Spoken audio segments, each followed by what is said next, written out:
Hello everyone, on my right is Steve, and on my left is Morgan. Today we will play a beautiful game of Drakerys, in which we will see the Ashral orcs played by Steve, whom you might have already seen on the Dangerous channel. He will face Morgan, the Irosian specialist.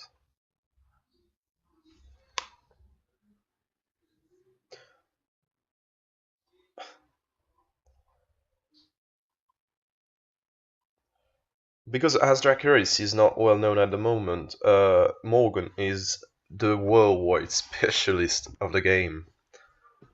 So the idea today is to do an initiation to the game, for you to get used to the game and see on the channel how you evolve in your mastery of the game. Mohand also hopes they will be better painter by the end of it, but this is needed for a later time. Let's go! So a key factor in the Dracarys is the time pass. This lets you manage different unit and alternate activation as time flies. There, Steve activates his wires first because the orcs are above on the time pass, as you can see. What you need to know is that on each card in the top left hand corner, you have the max number of actions a unit can take. So here the Ashral orcs can make up to 2 actions. If it's movement, you can see it will be 10 centimeters or 15 in charges. So that's 4 and 6 inches roughly. So here he wants to advance, but how will he go about it? He chooses to move twice. So he can move his minis up to 20 centimeters. Once the movement is done, we will see how long it took him to do so.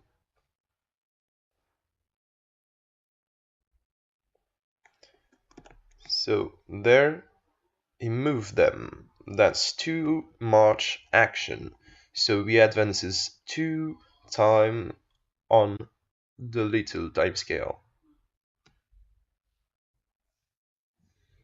Now the Irosian are behind on the timetable, so they get to play.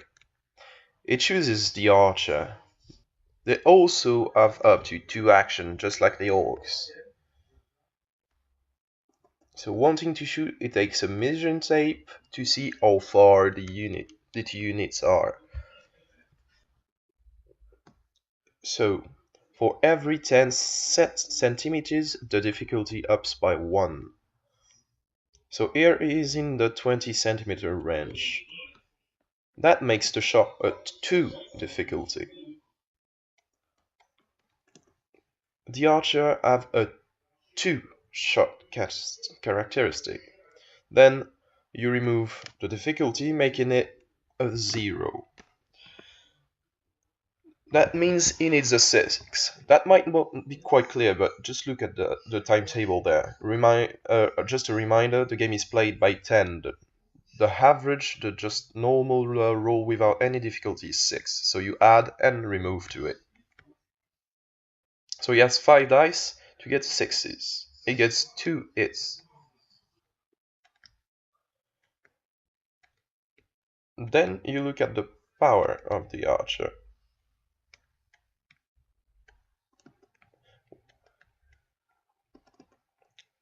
So the power of the archer is 1. The Ashral have 4 toughness. He needs a 7 plus to wound. He makes 1, killing an orc. Because there is a casualty, the orc has to pass a moral check. He needs 2 dice. He adds 1 if he is within 20 centimeters of his boss, and 1 more for each 5 members, so 2 additional there. The bow has a difficulty of 3. The orcs have 2 in moral, giving us 2 base minimum. The 3 of the bow minus 1 wound, meaning they need a 7 plus on 1 of the die to pass the test. Otherwise, they get stressed. So he makes 2 there, so nothing happens. The Irosian has 1 more action with his archer. So same again, 6 plus 2, 8, 7 plus 2, 1. He makes 3 with a critical, which is a roll of 10, making him, giving him an extra chance to throw an additional die. So that's 4 hits in total. He still needs 7, and he makes 1.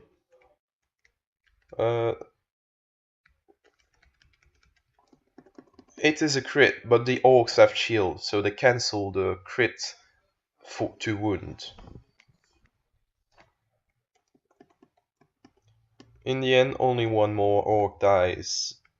Now you guessed it, they need to pass more again. This time with 3 dice, as they are no longer 5. He only makes 1, but lost 2, so they get a stress.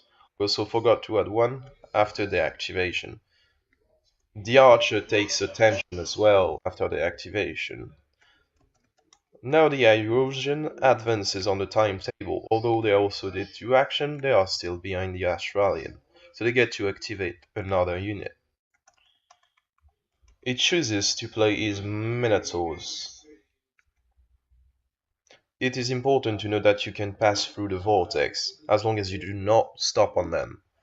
So the Enforcers, so the Minotaurs, have 2 actions and can move up to 15 centimeters and charge at 25.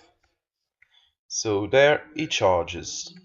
He can go through as stated and has to maximize contact to get more hits. So now we will see how combat works. So there, on the left, we have the Enforcers, and the Warriors on the right. So what you need to do is compare initiative. The Minotaurs have 4, having +1 because of the charge, and the Goblin have 2. So Morgan will get to strike first. They have 4 in combat thanks to the charge, and the other have 3. There he has +1, and each of the Enforcers grants him 3 dice. There's 6 total, with his +1 in combat, and it's 5 plus there. He gets 4. 1 being a crit, letting him roll a 5th one. So with 5 hit, and it's to roll to wound now. They have strength 5 against toughness 4, so he needs a 5 plus again. He only gets 2 wounds. The orcs now gets to strike back with 2 dice each. So they have 1 less combat, meaning they have a -1 to hit, needing a 7 plus.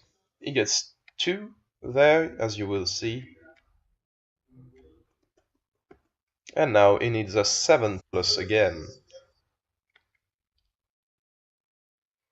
He only makes 1. So one of the enforcers loses a wound. The fight ends. So we need to see the result. So there are 4 main things to look at. First there's the charge, giving you 1 point. Then the outnumbering, not coming into effect there. After that comes the stress. The one with less stress gets a point. And finally comes the HP inflicted, 1 to 2. So the final count is 3 to 0. So now he needs another 7 plus for morale, but he only gets 2 die. He only gets 2 die because he's no longer in the special zone of this boss. So the difficulty being 3 is a -1 on the dice roll. The orcs do not flinch and stay in position with an imparable moral check. Now the Irosian Minotaurs can strike again. So they get 6 dice, no longer getting the charge bonus, so now it's on 6s.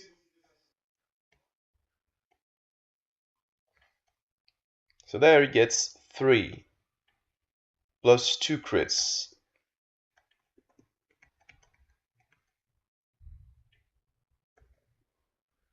So he gets 5 hits in total, still on a 5 plus 2 wound. He only kills another orc. Now the orcs gets 2 hits, well, 2 dice to hits, which he makes. thanks to the crit. And now he rolls the wound, only wounding once. So now he still needs to make more roll, and it's still a 6 plus, and he has 2 dice. He fails one, but succeeds in one, so he stays there, but gets stressed. Now, the time advances 4 times. The charge is 3 extra time, and the extra attack is 1.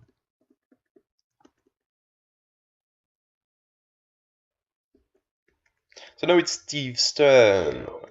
There in Duna, the character of the orcs is a character, so it can do heroic actions or also summon elementals. There it chooses to summon. So Induna has 3 actions. The first one, it chooses to make a summon.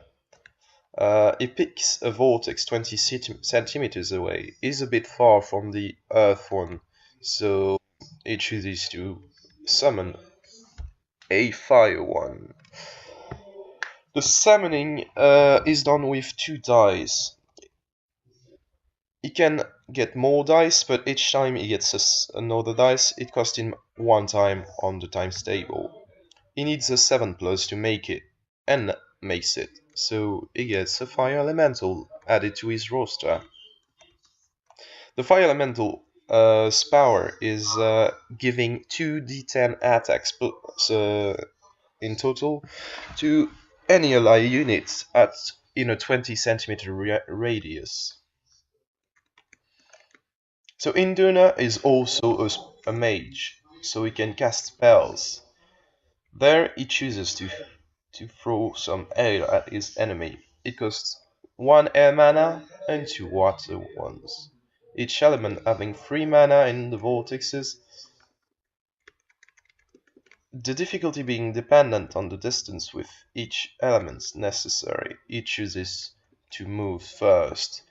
It will be a bit more doable to cast a spell. It is more than 25 centimeters away from the air vortex, making it a difficulty of 3.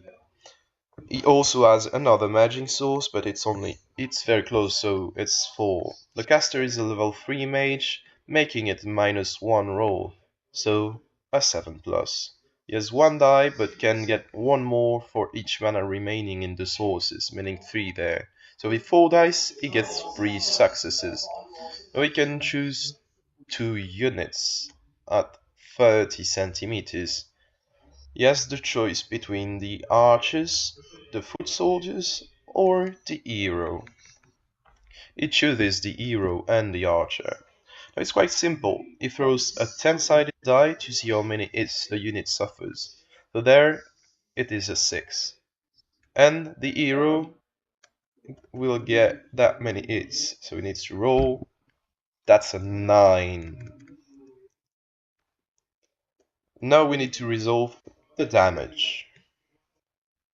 You need to throw as much dice as there are hits. The power of the hail is strength 2. He has a toughness of 2 on the archer, so he needs 6s to wounds. That kills 4 archers. No save, nothing.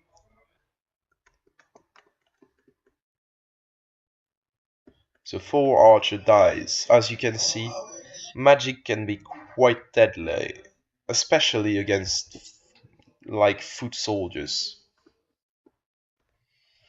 Now comes the 9 hits on the hero. Strength 2 against toughness 4. So you will need an 8 plus.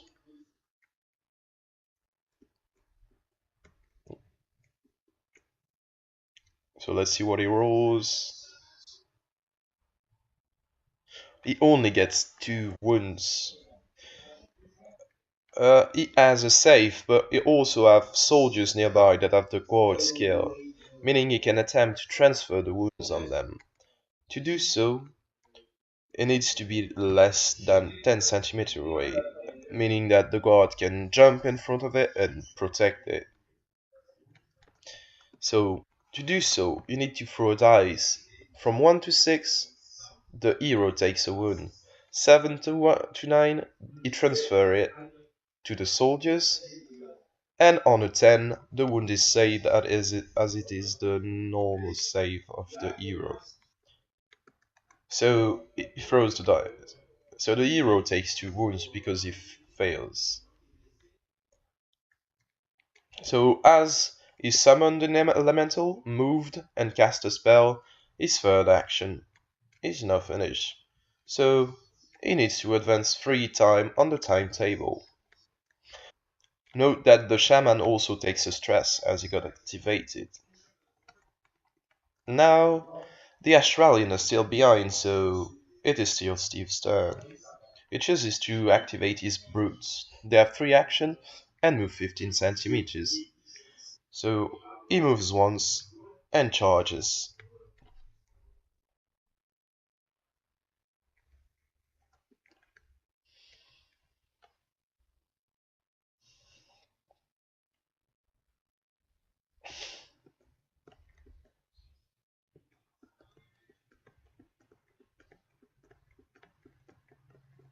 So there he moved them. Now we will see a bit more into details how charging works when you can't contact multiple enemies. You can either move one more time, then charge, but you can also charge directly. So he needs to maximize contact. So he makes the maximum movement with this one, and the other one also. So he only gets 2 in contact.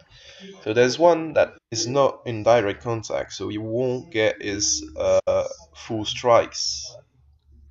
The 2 in contacts get 3 dice, 2 wounds, and the one just in contact to them will just give them an extra die.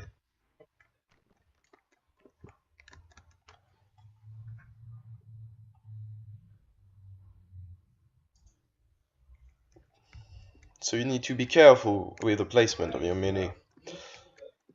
So now let's check the initiative. The orcs have 4 and the minotaurs 3. So the orcs strike first. They have +1 combat, so they get a 5 in combat. The minotaurs only have 3. He only needs 4s to hit on a d10. He also has 2 more dice thanks to the fire elemental close by. He gets total thanks to a critic. So now he's strength 4 on toughness 4. He needs 6. So he gets 3 and a crit. So that's 4 wounds.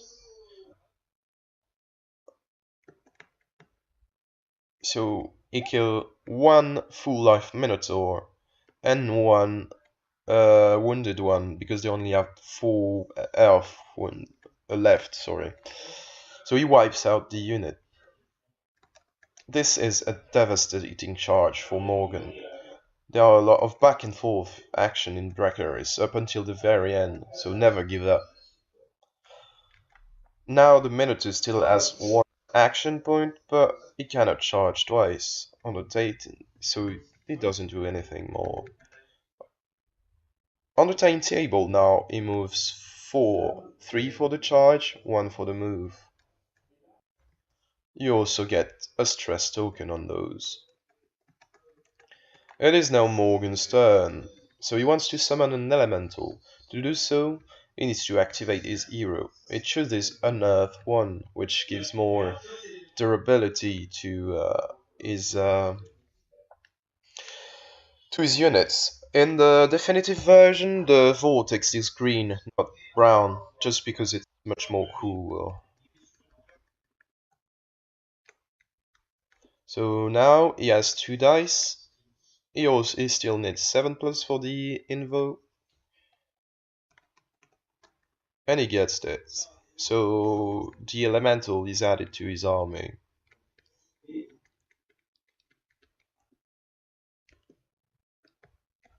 Now he has more action with the hero. So he charges forward.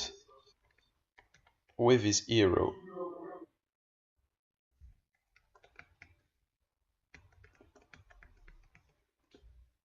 So he has 5 initiative and also 5 in combat. Now we'll see what a heroic action is. He has 3 days 5 base as an attack to attack. But with this action, he can take up to 5 additional dice. He needs to kill 6, to do 6 wounds to kill them off. So he has 5, the orcs are at 4, so he needs 5 pluses. So he gets 2 crit.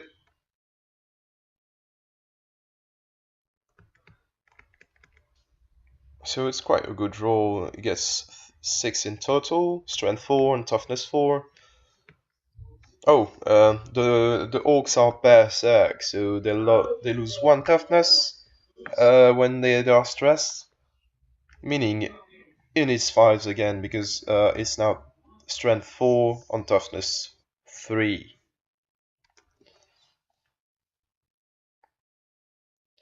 So he gets 4 with a crit. That's 5 wounds, just one shy of wiping out the unit. So there's one orc that survives with 1 HP. He ends up striking with needing 7 plus, getting 2, and he needs 7 pluses to wound again. Oh, he forgot the 2 dice for the elemental. So he has way more. He has 4 to wound roll. He gets 2 through. So to save his hero now, he needs to make stands because he forgot to move his soldiers that have the guard special ability. So he needs 2 tens, otherwise he's dead. He makes 1, the other is a 9.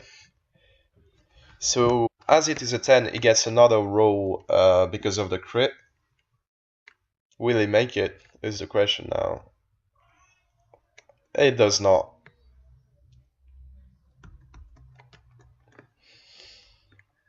So what it means is the hero is dead.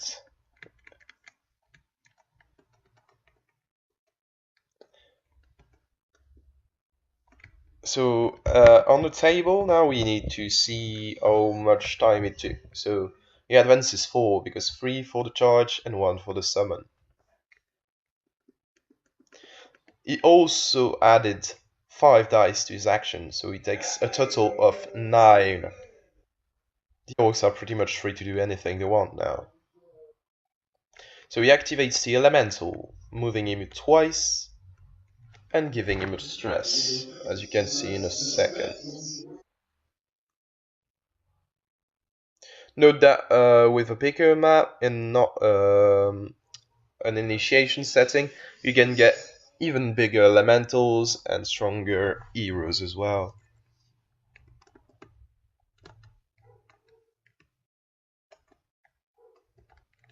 Now you activate the Berserk Orc. He moves once and charges. He gets a total of 5 dice thanks to the elemental. He has 5 combat opposed to 3. So he needs 4 pluses. The 5 in combat is 1 for the charge and 1 for the Berserk that also gives it a buff. So he gets 3.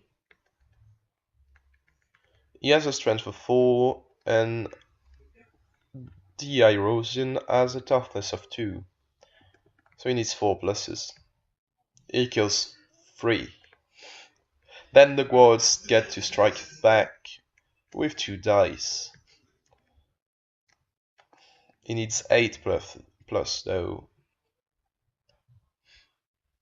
because it's 3 combat on 5 combat, so minus 2 to his dice roll. He gets 1 and now needs 6 because is strength 3 against toughness 3.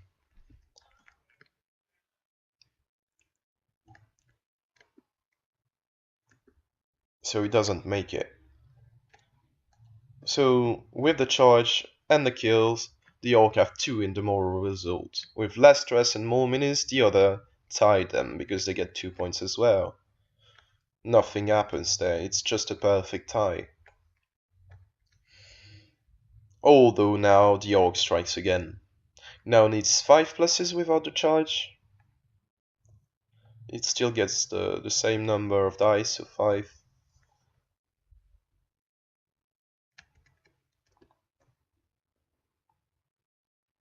So he needs 5 pluses, and he makes 4 with thanks to a crit. And now he needs 4 pluses to wound again, killing the 2 last ones. So Steve comes out with a crushing victory. To conclude, you need to play until the end to be a bit aggressive. And yeah, that's pretty much it. If you want it to yield result, being quite aggressive is nice, but you need to be careful about the time as well. It is important to remember the elemental, as the buffs are super important. The last fight wouldn't have gone that way if you forgot to move his fire elemental. In Drakerys, you need to be careful not to do too many mistakes, while punishing the ones your opponent does.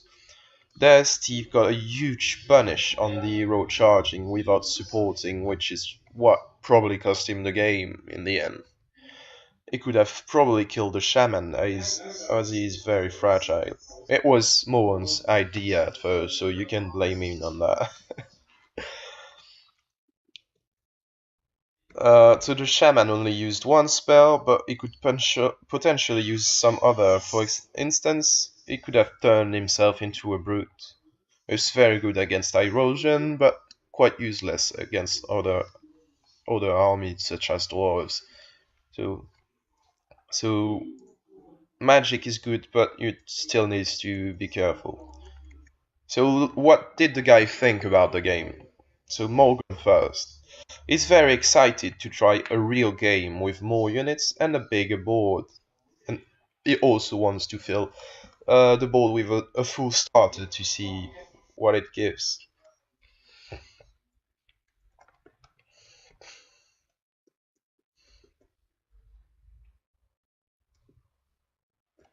So yeah, what he wants is pretty much just do a full-fledged game, just not an initiation.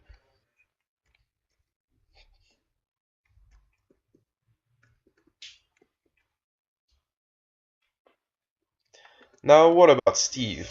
Steve loves the orcs. He also brought his orcs from Confrontation to compare the minis with the Drakerys one, and so he found the Confrontation one a bit more comic looking and less proportionate than the Drakerys one. He can't wait to get to the painting of his own Drakerys box.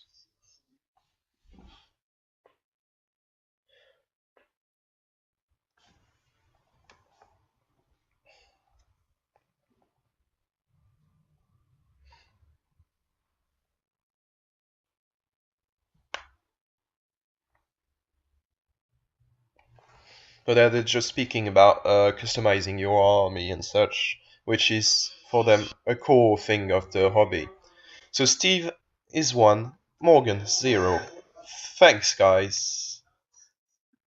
For the next one, it will be another scenario because there it was just 1 point for killing a unit, 2 for the hero, but there's no need to calculate. It was just a way of introducing them to the game. Thank you all for watching. Don't hesitate to like, share, or comment, and check out also the Patreon. See ya! You'll be able to find the Drakerys range in our partners shop, Le Temple du Jeu Renne, Philibert, Agharta, and Hasard Ludique in the city of Mons, Belgium. Don't hesitate to contact Epic Games Factory if you want to become a partner. See you soon and good games!